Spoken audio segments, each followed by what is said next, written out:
story you are about to hear is true. Only the names have been changed to protect the innocent. Fatima Cigarettes, best of all long cigarettes, brings you Dragnet.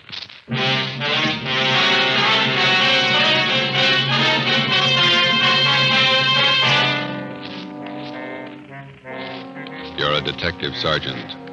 You're assigned the Juvenile Bureau. The high schools in your city have been flooded with obscene literature. You stamp out one source, and a dozen more spring up. Your job, stop them.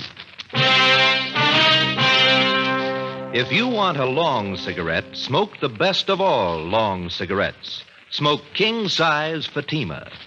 Fatima is the long cigarette which contains the finest Turkish and domestic tobaccos superbly blended to make Fatima extra mild.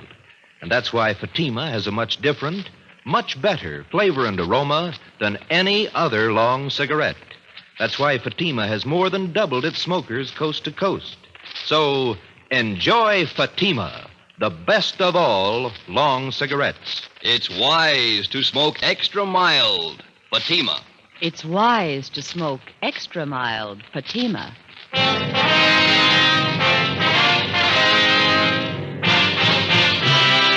Dragnet, the documented drama of an actual crime. For the next 30 minutes, in cooperation with the Los Angeles Police Department, you will travel step by step on the side of the law through an actual case from official police files. From beginning to end, from crime to punishment, Dragnet is the story of your police force in action.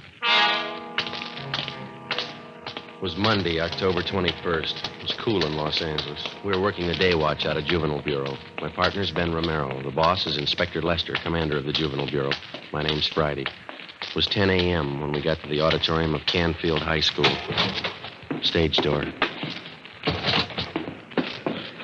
Guess we go right out onto the stage. Yeah, we better wait till we're called, though, huh? You're the men from the police department?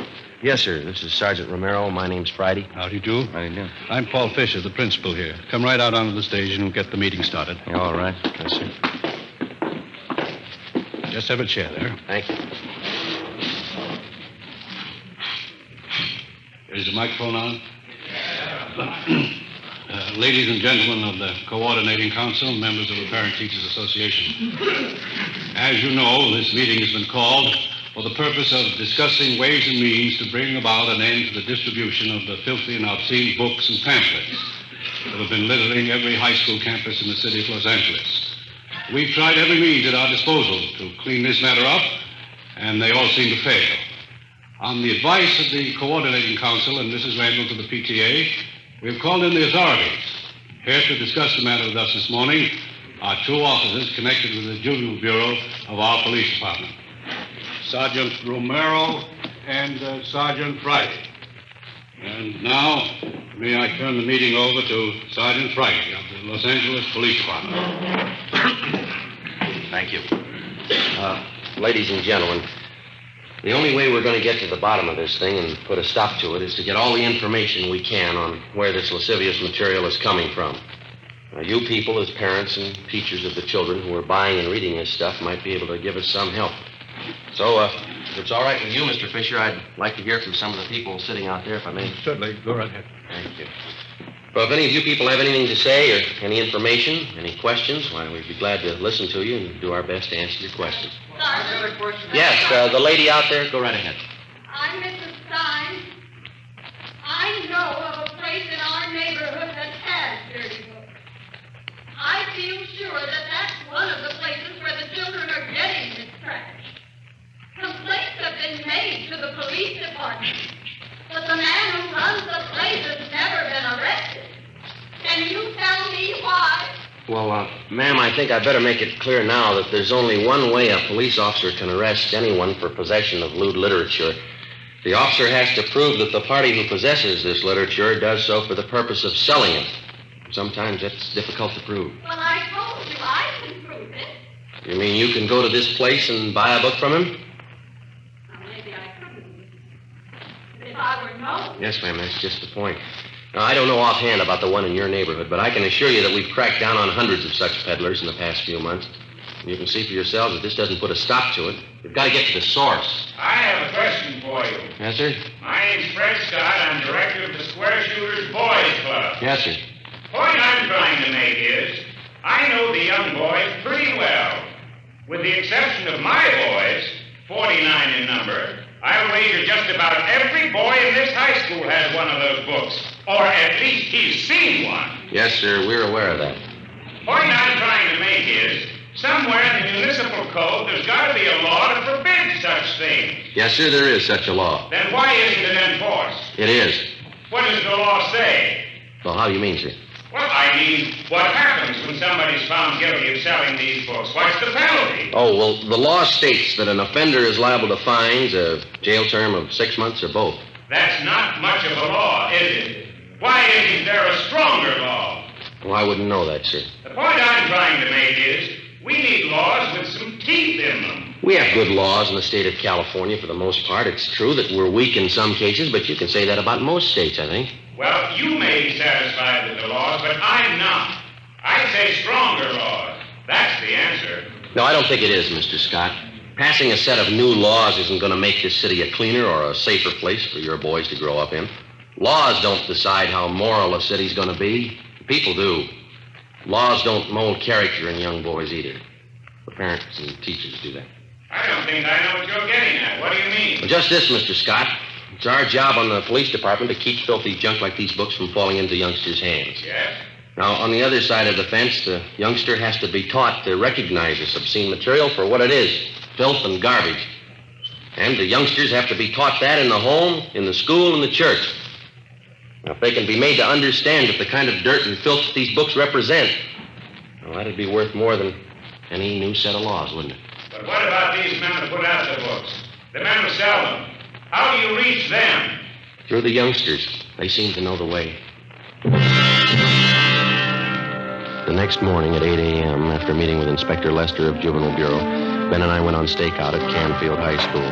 From past experience, we knew there was little hope of a quick end to the case. It was going to be a long haul, tracing the source all the way up the line from the high school kids who bought the filthy books to the small fry pushers, the wholesalers, and finally, we hoped, to the top, the man who printed the books. We had no illusions on that score. Generally, with the arrest of his pushers and other small-timers who work for him, the top man gets the alarm and clears out before the police officer can apprehend him with evidence that will stand up in court. During the first 2 days at Canfield High, Ben and I found out nothing. The obscene literature was being bartered and exchanged between students, but the main source of supply was still a mystery. We had one slim lead to go on. Mr. Fisher, the high school principal, helped run it down. We've been watching that boy down in the yard since yesterday, Mr. Fisher. Seems to have quite a bit of spending money, expensive clothes, car of his own. I don't know that boy's family. They could be well-fed. We saw him with a stack of those dirty books in his notebook. He must have had a dozen of them. He was showing them around to his crowd. Travers, are you sure? Joe, take a look down there. Yeah. Yeah, Travers is showing him something. I can't see what it is. Come over to this side of the window. Yeah. Small books. Mm-hmm. He's giving them to one of the other fellows. They've got their wallets out. They're giving Travers money. Come on, Ben. You better come too, Mr. Fisher. Mm-hmm. This way out to the yard? No, to the left. That's it. Let's hurry, huh? This door, Sergeant. Right here. Travers. Travers. Hello, Mr. Fisher. I'd like to talk to you. Yeah? Now, these men here are from the police department. They want to ask you some questions. Can we go inside? Yeah, sure. Come on. Oh. What's the matter, Mr. Fisher? I haven't done anything. Oh, you see. Come on. What is it? What's it all about? Sergeant? It'll be a lot easier if we have the truth now, son. Did you just sell those boys out there some dirty books? No, I mean, it's only a gag. They're funny books. Have you got any more of them on you? Yes, sir. Can we see them, please? I didn't steal them. Only books. Funny books. Here. Thanks. Almost a dozen. Mm-hmm. You think these are funny books, do you, Travis? Well, some of them. I guess not. It's only a gag, Sergeant. Where'd you get them? I didn't steal them. I bought them off a guy. Who? Why, I can't tell you. Do you have any more of these books? No, sir. Will you show us your locker? I can't remember the combination. It's a new locker. Could you open the locker for us, Mr. Fisher? Yes, but I'll have to get the maintenance man. All right, I'll show you. Come on. Down here, sir. This one. 412. I've only got a couple. All right, we'll see. Come on, open it. I haven't done anything. Here's a sample, Joe. Locker's loaded down with them. Rotten filth. You can't arrest me. I don't sell the books. I only rent them. Somebody's been briefing you. Who? You're only making it hard on yourself, boy. You can't prove anything. These are my books. I don't sell them. Where do you get them? Who sold them to you? Nobody. I got them, that's all. All right. We'll have to talk to your folks. You can't. They're away. No, you can't. Don't. Afraid we'll have to, son. Oh, please don't tell them. Please don't let them know I'll do anything. All right, let's have the truth then. Who are you selling the books for? His name's Barney. That's all I know. I meet him at a cigar store downtown, 5th and Harrison. Does he sell you the books? He gives them to me. I sell them and then give him the money. I get 10 cents for every one I sell. How much do you sell them for? 25 cents. Some are $1. I get 30 cents for those. And the boys in this school have been paying that kind of money for this film? Yes, sir? This man who gives you these books, you know where he lives? No, sir. I haven't any idea. When are you going to see him? Well, this is Wednesday. I was going to meet him downtown this afternoon. The cigar store? Yes, sir. But I don't want to get Barney in trouble. He's been okay to me. Sure. He's done a lot for you. 4 p.m. Wednesday. Ben and I drove downtown with 16-year-old Eddie Travers. We parked the car near the corner of 5th and Harrison and kept an eye on the cigar store. We waited. No sign yet, Travers? No, sir. Barney usually waits by the newsstand there. I haven't seen him yet. How long you been selling for this man, son? About 3 months, maybe 4. Any idea where he gets the books? Well, Oh, just a minute, Sergeant. Yeah? I think... Yeah, that's Barney, the one going up to the cigar counter. The man in the gray suit there? Yeah, that's him. He's going into Juanita's Cafe. Is that where you usually go after you meet him? Yes, sir. You better take the boy back to the office, Ben. I'll tail this guy and see what I can find out. Okay, you want me to pick you up later? I'll call you at the office. Oh, you got any matches? No, I'm out. I'll pick some up at the cigar stand. Right. See you later. Yeah.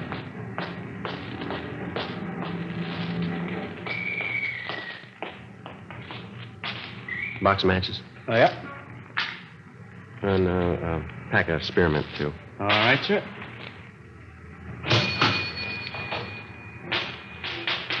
Much obliged. Got a special on Old Typical New Bourbon today. $2.69 a fifth. No, thanks.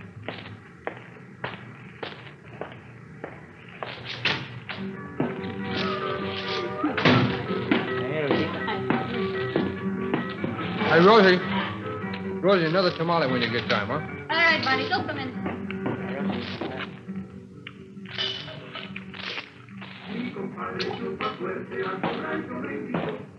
Yes, sir. Let me have chicken tacos, a side order of fried beans, and a cup of coffee, huh? Chicken tacos on one, side of beans. Another tamale. Anything else, Barney? Yeah, some more coffee, huh, Rosie? Tamale on one. Hey. Slide the ketchup down here, will you? Yeah, here you go. Thanks. They got good tacos in there. Lots of meat of them. It's fresh stuff. Yeah. There's the sugar. Oh, thank you. Hey, Rosie. Here. Here, Rosie. Yeah. I got some new ones in just today. Whole stack of them. What are you talking about? You know, the picture books. Good ones.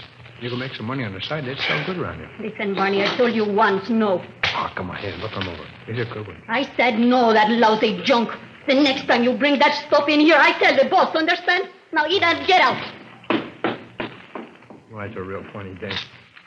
Looks great, but boy, what a cold potato. Yeah? Come on, eat and get out and take that junk with you. Cold potato. I don't like the chow in here anyway.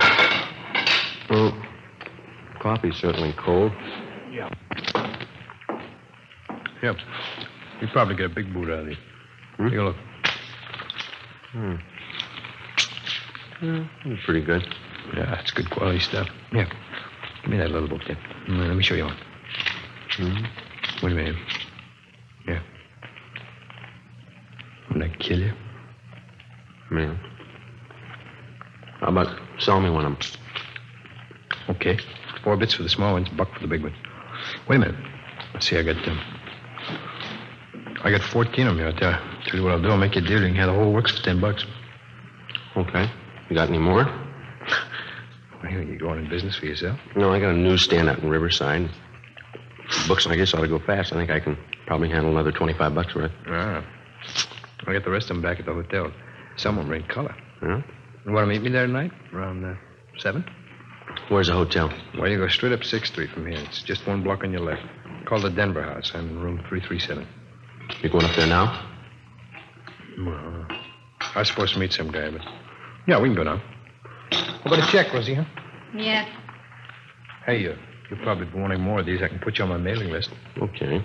The prices are right. I don't want to pay retail. Yeah, we can work out a deal. Come on, let's go. Okay. Yeah, Rosie, huh? She's really put together. Yeah? Too bad. A real cold potato, though. Some are like that. Yeah. No sense of humor.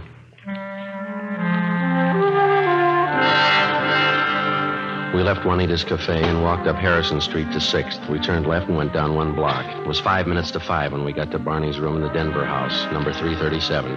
He dragged out a steamer trunk from under the bed and counted out a stack of books and pamphlets covering the general topic of degenerate filth in stories and photographs. Okay, Mac, there you are. It's $25 worth. Pay the money and the bucks are all yours. Okay. Here you go. Yes. 10, 15, 18. I'll have to give you a check for the rest. How do I know it's any good? You could take off. I'd never see you again. You'll see me. You're under arrest. Huh? Hey, you're kidding. Hey, let go. All right, let's hold it right here. Hey, wait a minute. Oh, now, look, Lieutenant, we can work this thing out. We'll work it out downtown. Wait a minute. I can set this thing right for you. Where are you getting this junk? Who's supplying you? Oh, look, why not use your head? You never get the top, man. Not in 10 years you won't. We got lots of time. Come on.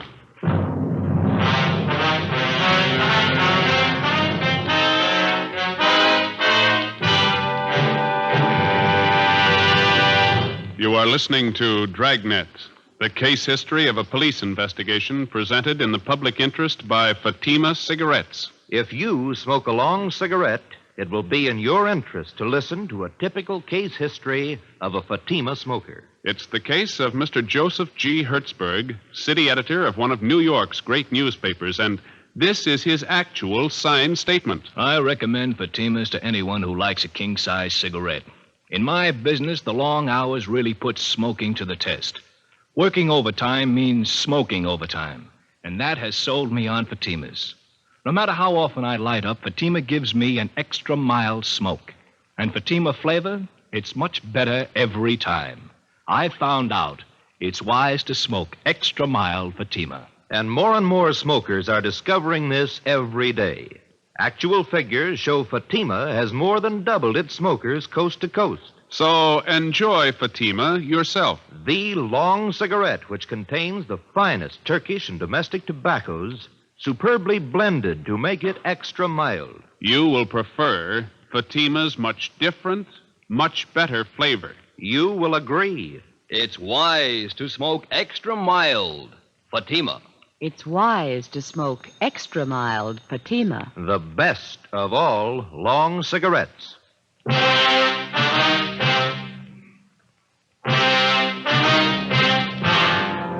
filthy literature racket feeds on the curiosity of youngsters and the stupidity and ignorance of adults. It's an all-season business, and in its own quiet way, it has reached a market which the other heavy rackets never hoped to reach. Your home and your children. 6 p.m., Wednesday, October 23rd. We checked the records, and the make sheet showed the book peddler's true name to be Barney W. Timpson, 38 years old. He had a past record of one previous conviction for peddling lewd literature in Dodge City, Iowa in March 1948. We had him brought to the interrogation room. Sit down, Timpson. Let's make it easy, Barney. Where are you getting the books? I told you, Sergeant, they deliver them to me. Who'd, Different guys. I don't remember them all. They send different guys every time. How often do they make the deliveries to you? Once a month. When? Around the first, usually. Sometimes maybe the second and the third. They bring the books to your hotel? Yeah, they leave a pack up in the lobby addressed to me. They ever use the mails? They never do. They're not that dumb. So you've never seen the men that you do business with, huh? Not so I'd know them, no. You have no idea where they're operating from? I don't know. You expect us to swallow that? I'm telling you, I don't know. Oh, don't push us that kind of a story, Barney. I'm giving it to you straight. Now, what else do you want? Who's the supply man? Hey, look, we found this notebook in your hotel room, Barney. There's a list of names in it. This your customer book? Friends. Okay, the customers. That gives us enough to land on you. I know that. I've told you everything. You still don't know who you're working for? Oh? Look, there's a phone number in this notebook. No name to go with it. Yeah? Now, look at it. This one right here. I don't know. Must be another customer. Yeah. Does it belong to the boss? I don't know the boss. You don't know me. Then who do you buy the books from? Who says I buy them? You must owe somebody a lot of money. Don't worry. I don't owe him nothing. He don't owe me nothing. He does now. What? You're going to jail for him.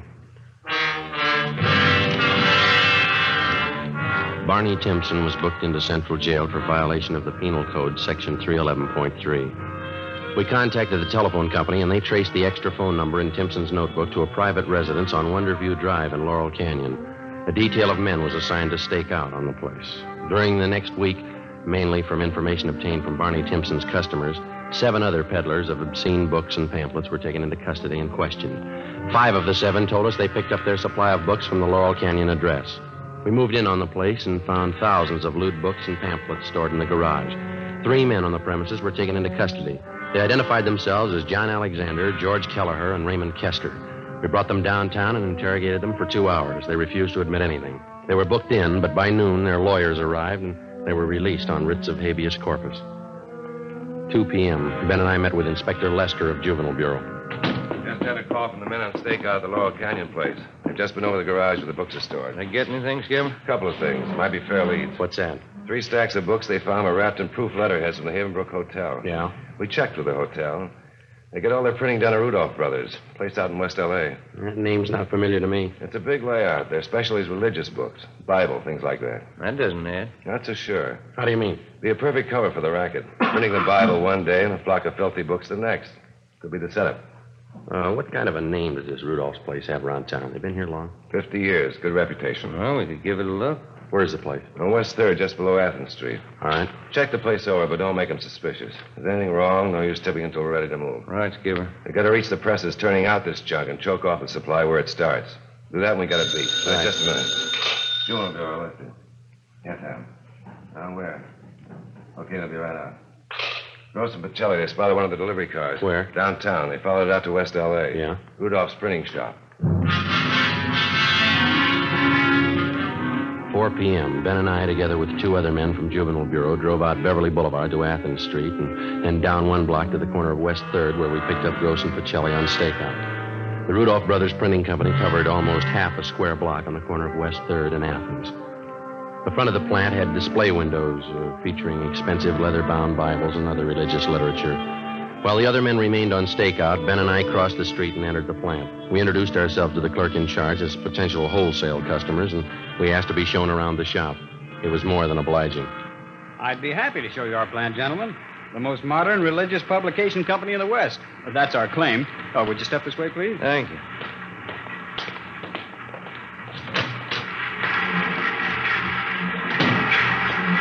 On your left there, those are 3 of our new Ludlow machines. Excellent mechanisms, needless to say. Mm-hmm. You must employ quite a few men in here. 65 full-time. Enough to meet any emergency rush jobs you might want done. Now, over here are Bush Emerson hand presses. Oh. You handle only religious books then, huh? Nothing else? That's right, sir. We specialize exclusively in that. You don't take in any small contracts, school journals, things like that? No, our steady customers take up all of our time. Here on this stone, you see the pages of a new prayer book we're getting together. Very ultra. Mm-hmm. An entirely different kind of typeface. Oh, is that so? Yes, and back there, along the wall, are new linotypes. The very latest, monotypes. Mm-hmm. Then the proof presses. Next to them are proof readers. And the flatbed Truslow press beyond that.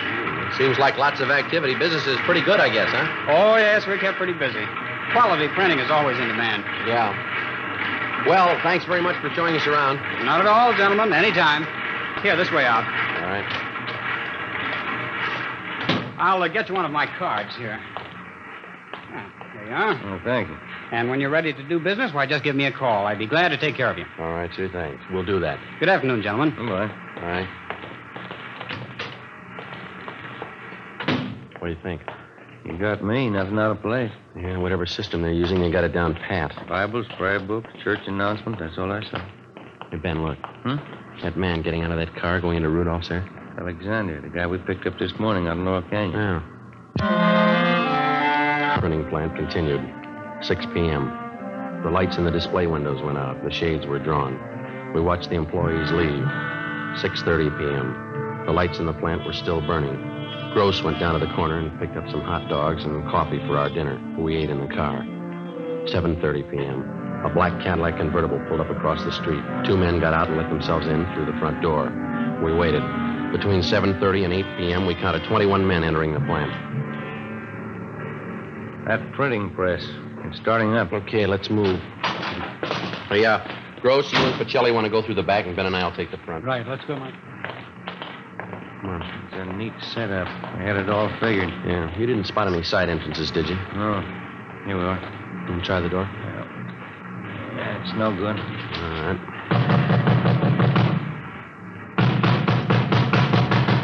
Who is it? Police officers, open up. All right, come on, open up. The press is stuff. All right, let's hit it quick. Come on, again. There we are. There they are, Joe. They're trying to smash the plates. Come on. Pacelli, save those plates! Watch it, Ben. All right, come on. All right, you, all right, hold it. Hold it against the wall. Hey, Gross, get those plates off the press, will you? All right, hold it, you two. Get out, Joe, look out! All right. Get the plates, Joe! I round up those men and keep the doors covered. Get away from those tables. Come on over by the wall. That's about most of them, Joe. Those 2 men going out the door. Come on, head them off, will you? Come on, you. Come on, back inside. Get out, wait. Get your hands off her. Hold it up, mister. Come on, over there with the rest. You'll pay for this. I'll sue you down your last nickel. Yeah, come on, simmer down. Hey, Joe, we got Rudolph going out the back. Right. Call the office, will you? We're going to need transportation. Okay. Take those 2 with you, huh? Right, come on. Well, we got enough evidence against them. Yeah, we're going to need it. 2 full pages of the junk right here. Yeah. Look. Right next to it. Yeah. Page from the Bible.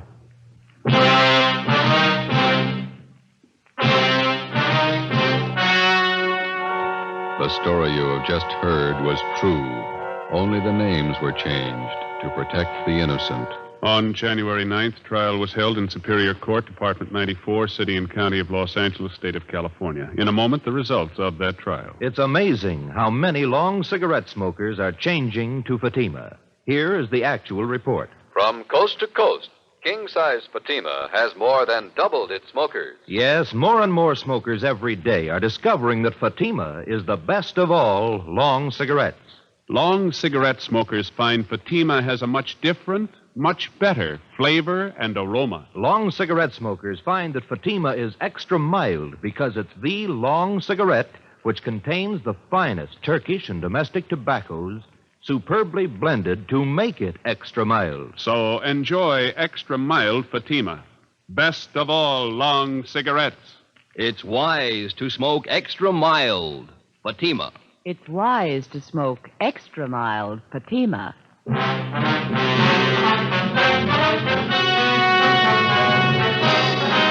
Frank Rudolph and 16 of his accomplices were tried and convicted of possessing lewd and lascivious literature for the purpose of sale. They received sentences as prescribed by law and are now serving their terms in the county jail.